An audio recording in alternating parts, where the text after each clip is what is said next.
The EPA maps out a phase-in plan for regulating greenhouse gases. We'll tell you what it means for energy and small business. Several nations get a cold shoulder as Arctic climate talks get underway in Canada.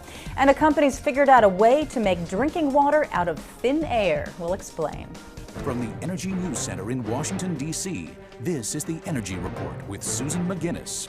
Good afternoon, I'm Susan McGinnis. Thanks for joining us for the Energy Report. The EPA says it will regulate greenhouse gases, but only gradually. EPA Administrator Lisa Jackson said today, despite opposition from Congress and industry, the agency is moving forward using the endangerment finding to regulate both mobile and stationary sources of greenhouse gas emissions blamed for global warming.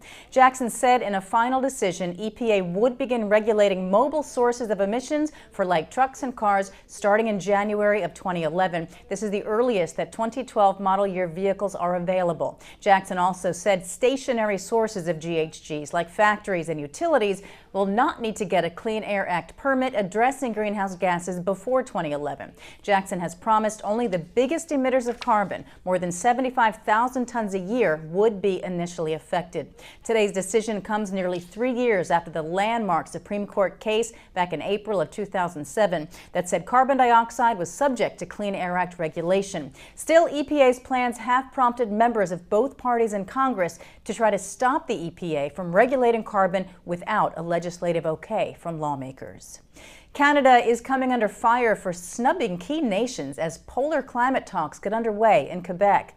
U.S. Secretary of State Hillary Rodham Clinton criticized Canada after Sweden, Finland, Iceland, and Indigenous groups were left off the invite list. Foreign ministers of the so-called Arctic Five, Canada, Russia, Norway, Denmark, and the U.S.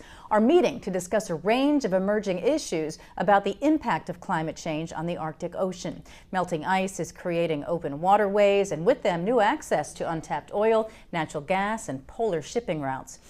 The head of the UN's climate change panel has been cleared of accusations of taking payments from the private sector.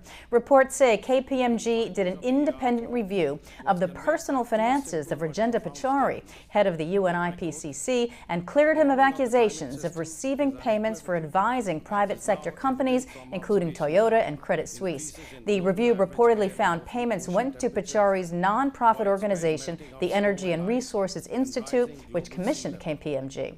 Meantime, the UN has appointed a panel of independent scientists to investigate those allegations of errors and sloppiness in its landmark 2007 report.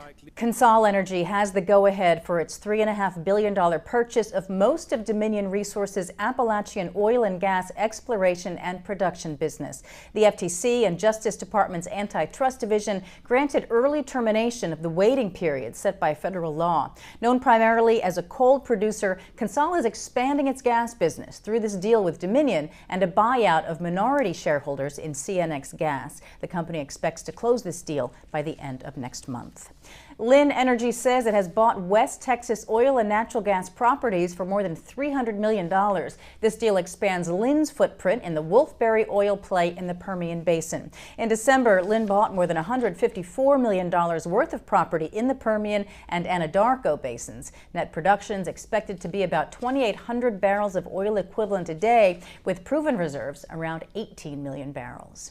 Regulators say Earth Energy Resources has all the permits necessary to open the first U.S. oil sands surface mine designed for producing bitumen. Now all it needs is money. Earth Energy of Canada says it needs to raise $35 million to work a 62-acre pit in Uintah County in Utah, where it expects to produce 2,000 barrels of oil a day. University of Utah chemical engineering professor Philip Smith says the potential and technology are there, but can it be done economically on a large scale? Well, he says Utah's oil sands contain as much energy as those of Canada's massive reserves, but Utah's contain more nitrogen that can give off nitrous oxides when processed. Earth Energy says refining removes the nitrogen before it becomes a problem. They add that Utah's oil sands are lower than Canada's in sulfur, which makes for a sweeter crude that's easier to process.